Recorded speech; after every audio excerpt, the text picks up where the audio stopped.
Salat. Ada yang tidak salat? Non-muslim salat tidak? Tidak. Non-muslim puasa tidak? Baca Quran tidak?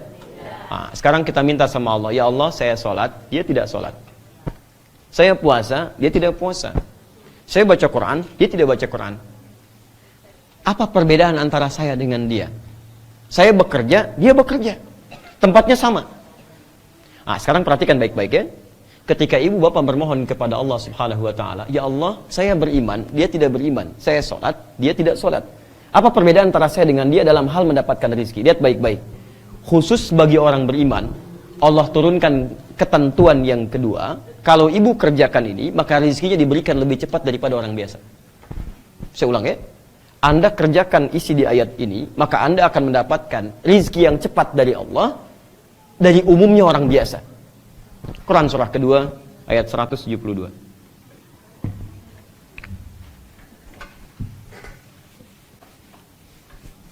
Paling kiri sebelah atas. Bismillah. Awas, hati-hati ya. Sebelum kesini saya ulangi lagi. Boleh nggak mengambil yang haram?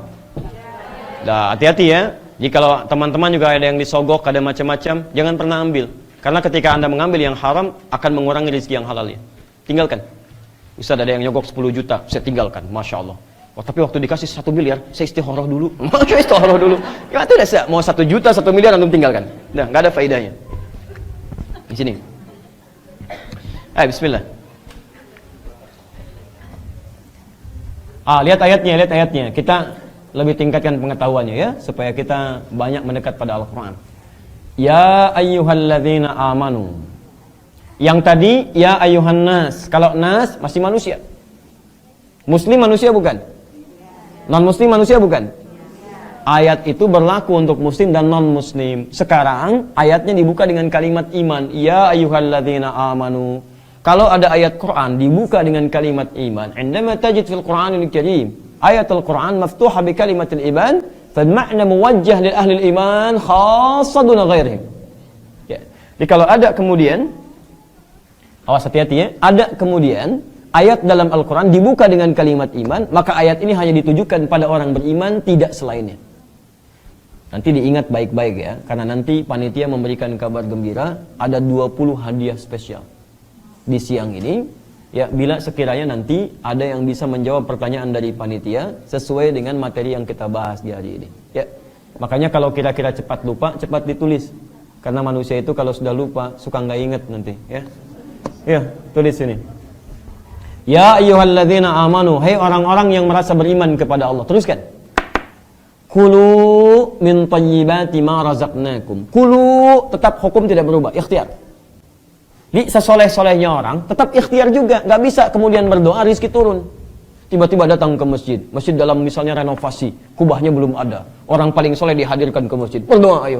Ya Allah, kubah, ya Allah, kubah. Tiba-tiba berang dari langit. Terus turun. Mustahil. Ya tukang cor kemudian nggak laku. Ya tukang semen kemudian bangkrut dan sebagainya. Jadi sesoleh-solehnya manusia tetap menempuh ikhtiar dalam kebaikannya. Sekarang lihat. Ini rumusnya. Yang tadi manusia. Yang kedua menggunakan iman. Ya ayyuhalladzina amanu. Fokus. Kulu min thayyibati ma razaqnakum. Lihat baik-baik. Yang di sini halalan thayyibah. Halalnya disebutkan.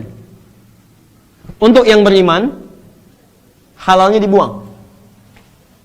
Ibu lihat lagi ayatnya. Yang di sini kulu mimma fil ardi halalan thayyibah. Halalnya disebutkan. Yang di sini halalnya dibuang. Ya ayyuhalladzina amanu kulu min thayyibati, enggak disebutkan kalimat halalnya. Kata para ulama, perhatikan kalimatnya. Kenapa ketika orang beriman mau bekerja, kalimat halalnya dibuang? Kata para ulama, karena orang beriman itu imannya otomatis akan membimbing dia mencari yang halal. Orang beriman mustahil mencari yang haram. Jadi kalau ada orang mengaku beriman kemudian mencari yang haram, ini menunjukkan ada yang salah dalam imannya. Imannya pasti bermasalah. Maksudnya apa? Kalau ibu ingin mencari rezeki, tidak pernah berpikir pada yang haram, antum yang ikhwan, antum bekerja, tidak pernah memikirkan yang haram. Pokoknya halal, halal, halal. Maka Allah akan percepat rezekinya kepada antum dengan kalimat ma razaqnakum. Kami yang akan dekatkan rezekinya, bukan dia yang lelah mencarinya. Ingat rumus pertama kata Quran. Kalau anda ingin mencari rezeki dengan kalimat iman, jangan pernah pikirkan yang haram. Maka Allah akan dekatkan rezeki kita pada yang halal dan dijauhkan dari yang haram. Tolong lihat baik-baik ya cara memahami ayat ini. Kadang-kadang cara Allah mendekatkan kita pada yang halal dengan memalingkan kita dari yang haram. Misal, antum pilih mana? Jadi direktur atau manajer? Yang ikhwan. Ibu pilih mana? Jadi bos atau jadi wakil bos? Jadi bos, alhamdulillah ya. Nah, sekarang lihat baik-baik sini. Ibu mau jadi dubes atau wakil dubes? Dubes, alhamdulillah ya. Baik. Kenapa tidak mengucapkan amin? Baik, nggak apa-apa. Nggak dubes di sini, dubes di akhirat nanti ya, insya Allah. Lihat sini. Fokus Bu ya, baik-baik. Teman-teman fokus ya. Dan mirsa dimanapun Anda berada, mari kita lihat teorinya sebentar. Fokus. Kadang Anda ingin tingkat paling tinggi, bos. Direktur istilahnya Bu ya. Di sini ada wakilnya. Manajer misalnya. Perhatikan baik-baik. Anda inginnya ke sini. Tapi Anda mencari dengan iman. Tinggalkan yang haram, tinggalkan yang haram. Tiba-tiba oleh Allah dimentokkan ini, dibuang peluangnya. Sudah ikut seleksi, sudah ikut ujian, tiba-tiba nggak lulus. Padahal menurut standar pemikiran kita, menurut kita harusnya masuk nih. Tapi tiba-tiba oleh Allah dijauhkan dari kita ini. Begitu dijauhkan, ditempatkan ke sini, posisinya nomor 2. Padahal kata orang ini paling layak nomor 1, tiba-tiba nggak masuk di sini. Kenapa? Menurut kita inginnya paling tinggi. Menurut Allah di tempat ini yang nggak bagus buat kamu. Mungkin kalau masuk ke sini pergaulannya tidak bagus, gaul dengan yang tidak baik, minum-minuman yang tidak baik, masuk ke lingkungan yang tidak baik. Ke sini sholatnya jadi susah, baca Quran jadi susah, maksiat banyak dikerjakan. Orang yang bekerja dengan imannya, selain rezekinya didekatkan oleh Allah dan dia akan dijauhkan dari maksiat oleh Allah Subhanahu wa taala. Ini poinnya. Makanya rezekinya dibuat berkah oleh Allah. Lihat, thayyib menunjuk pada keberkahan. Orang yang mencari rezeki tidak pakai iman, sekalipun banyak, kalimat Qur'annya mufrad, tunggal. Thayyib, thayyiban itu tunggal. Ini sekalipun banyak, kelihatannya sedikit. Silahkan cek. Orang-orang, coba ibu pulang ya, lihat berita misalnya. Banyak orang yang jabatannya sudah tinggi, posisinya bagus, kaya, tapi masih korupsi juga. Kenapa? Karena yang banyak itu, karena dicari tidak pakai iman, nafsunya muncul. Kalau orang sudah pakai nafsu, mohon maaf ya, yang banyak pun kelihatan sedikit. Di rekening sudah banyak uang, rumah sudah luas, mobil sudah banyak, masih ngambil punya orang lain juga. Kenapa? Karena yang banyak kelihatan sedikit, thayyiban, sedikit thayyiban, kerja lagi, berangkat gelap, pulang gelap. Burung saja, ibu tahu burung? Kata Nabi berangkat pagi, pulang sore, rezekinya cukup. Ini ada orang berangkat gelap, pulang gelap, kerja lagi, tapi nggak cukup-cukup. Kalau ibu pernah bekerja, tapi rezeki nggak pernah cukup, ini menunjukkan ada ketidakberkahan dalam rezeki itu. Ada yang salah pasti dalamnya. Ibu tahu kebun sirih? Kebun sirih di Jakarta itu paling enak nasi gorengnya. Sebulan cukup untuk hidupnya. Dan tidak pernah mengeluh. Orangnya luar biasa baik. Dan hebatnya, begitu kami datang, itu Masya Allah. Diberikan suguhan ikan. Ada buah-buahan, ada makanan. Hebatnya itu berkah hidupnya. Musim buah punya buah. Musim ikan ada ikan. 100.000 tidak mengeluh. Dan ibu coba-coba lihat ya. Berapa banyak yang didapatkan dalam sebulan? Lebih daripada itu. Jadi kalau rezeki yang kita dapatkan tidak membuat kita cukup dalam kehidupan, mengeluh lagi, coba dicek. Mungkin ada yang kurang tepat dalam pencariannya. Hebatnya, begitu saya tanya, mana kambingnya? Allahu Akbar. Saya diperlihatkan kambing, bersih, putih, bagus. Hebatnya, ditutup dengan potongan aqua mulutnya. Yang setengah liter itu ya, dipotong, ditutup ke mulut kambingnya. Saya tanya, dan dijawab saya sampai terdiam beberapa detik Pak. Saya tanya, kenapa kambing itu? Apa sakit? Perhatikan jawabannya. Kata orang ini, itu bukan sakit, Gus. Tapi kambingnya kami bawa dari tempat kami beli, kami tutup mulutnya supaya di jalan tidak memakan yang bukan haknya. Kami tutup mulutnya supaya tidak makan yang bukan miliknya. Karena kadang-kadang kambing dibawa suka ngambil makanan-makanan yang ada di jalan-jalannya. Itu ditutup mulutnya oleh beliau. Ibu bisa bayangkan, jangankan mulut orangnya, mulut kambing. Orang nyari rezeki jauh-jauh ke Singapura, ini di Singaparna dapat misalkan ya. Orang-orang jauh keluar, yang ini dekat tiba-tiba hadir. Yang ini dicari, ini tiba-tiba bergerak sedikit datang. Tapi yang ini yang hebat. Saya tutup di sini. Lihat Quran surah 7 ayat 96. Walau anna ahlal qura amanu wattaqau. Kalau ada satu penduduk negeri beriman dan bertakwa kepada Allah. Lihat, satu tidak ada iman, umum. Yang kedua ada iman. Yang ketiga ada iman plus takwa. Lihat ujungnya. La fatahna alaihim barakatim minas sama'i wal ardh. Kami akan buka pintu langit dan bumi. Kami akan buka pintu rizki di langit dan bumi. Kami berikan keberkahan di dalamnya. Ibu lihat lagi baik-baik. Lihat, rizki ada di mana tadi? Di langit. Diturunkan kemana? Sekarang ada orang yang rizkinya dibuka, pintunya di langit dan di bumi. Langit dibuka, bumi dibuka. Kalau langit bumi sudah dibuka, maka dia tidak melangkah pun. Berdoa kepada Allah, bergerak sedikit, rizki datang kepadanya. Mau makan, tiba-tiba makanan datang. Mau beli sesuatu, tiba-tiba tetangganya traktir misalnya. Itu cuma bahasa manusia. Tapi bahasa Allahnya ketika iman meningkat, takwa meningkat, Masya Allah, ini datang. Nah, saya tutup.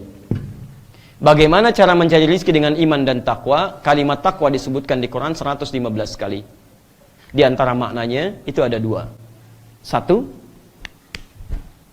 membangun hubungan baik dengan Allah. Hablu minallah. Salat ibu jaga. Ibu boleh tinggal di Oman, silahkan bekerja. Tapi jangan sampai salat ditinggalkan. Nah, ibu misalnya di Indonesia, ya salat kadang-kadang masih terhitung. Sampai Oman kurang rajin juga. Kalau sudah sampai ke Oman, ke negeri Arab, belum rajin salat juga, ibu perlu dikirim kemana lagi? Perlu dikirim kemana lagi? Jadi di sini, ayo bismillah. Begitu cari rezeki, salat jangan tinggal. Ayo, salat misalnya dalam sehari berapa waktu? Berapa rakaat? 17 rakaat. Itu yang fardunya. Baiknya itu yang fardunya, tambah sunnahnya. Ayo, malam bangun tahajud. Tunaikan salat duha. Begitu ditambah salatnya, maka Allah pun akan tambah kemudahan kita untuk mendapatkan rezeki kita. Ibu nggak percaya silahkan, mulai sekarang tingkatkan sholat sunnah. Misal, ya, maaf, kemarin belum tahajud, malam ini rencanakan saya tahajud. Walaupun 2 rakaat gak apa-apa. Jangan paksakan dulu 11 rakaat ya, mulai dengan yang mudah-mudah. Kata Nabi, lihat kata Nabi, sholatul laili masna. Orang yang belum biasa sholat malam, mulai dengan 2 rakaat dulu. Kalau sudah mendekati fajar, 2 rakaat tutup dengan witir 1 rakaat. Ya, jangan pengen langsung ke 11. Dulu sahabat Nabi pernah bertanya pada Sayyidah Aisyah. Al-Bukhari nomor hadis 2010. Ya, kata Hudzaifah Al-Yamani, kemudian Al-Mughirah bin Syu'bah, satu lagi ada Abdullah bin Mas'ud bertanya pada Nabi, pada Sayyidah Aisyah. Perhatikan baik-baik. Kata mereka, kaifa kanat salatu Rasulullah sallallahu alaihi wasallam? Bagaimana salat malamnya Nabi sallallahu alaihi wasallam? Kata Sayyidah Aisyah, la tas'al an husnihinna wa tulihinna. Jangan ditanyakan bagaimana bagus dan panjangnya. Nekat besoknya diikuti salat di belakang Nabi. Tiba-tiba Nabi sallallahu alaihi wasallam, maaf ya, rakaat pertamanya kata Hudzaifah Al-Yamani 100 rakaat Al-Baqarah. 100 ayat, maaf, 100 ayat Al-Baqarah. Baru ruku. Kata Abdullah bin Mas'ud, itu masih mending. Saya salat di belakang Nabi 100 ayat belum ruku. Selesai Al-Baqarah lanjut Ali Imran. Selesai Ali Imran lanjut An-Nisa. Sampai An-Nisa ayat 176 baru kemudian ruku. Ternyata Nabi salat pertamanya 1 rakaatnya 5 juz 4 halaman. Besoknya 3 orang ini nggak ikutan lagi. Ya. Karena itu ayo tambah salatnya. Ya. Yang kedua terakhir lihat baik-baik. 1, bangun hubungan dengan Allah. Yang kedua, bangun hubungan baik dengan manusia. Ini ada KBRI di sini, ya. Ada juga masyarakat yang lain. Ibu kalau rezekinya ingin lancar, ayo bangun hubungan baik. Dengan KBRI laporkan keadaan kita. Dengan warga yang lain bangun komunikasi yang baik. Itu ayatnya ada di Quran surah ke-3 Ali Imran ayat 133 sampai 134. Kalau ibu punya hubungan baik dengan KBRI-nya, disampaikan keadaannya, perkembangannya bagaimana, kemudian dengan teman-teman juga baik, hubungannya baik, dengan yang di rumah baik, dengan pegawai yang lain baik, maka insya Allah kata Allah, rezekinya akan mudah dan keberkahan akan dibuka oleh Allah Subhanahu wa taala. Dan kesimpulannya, ikhlas dalam mencari rezeki adalah berusaha mendapatkan rezeki sesuai dengan ketentuan Allah, maka silahkan ibu tingkatkan ikhtiar. Kemudian setelah itu cari yang halal, jauhi hal yang dilarang. Kemudian keluarkan pada yang baik-baik dan tingkatkan ketakwaan kita kepada Allah, maka rezeki akan dipercepat oleh Allah Subhanahu wa taala.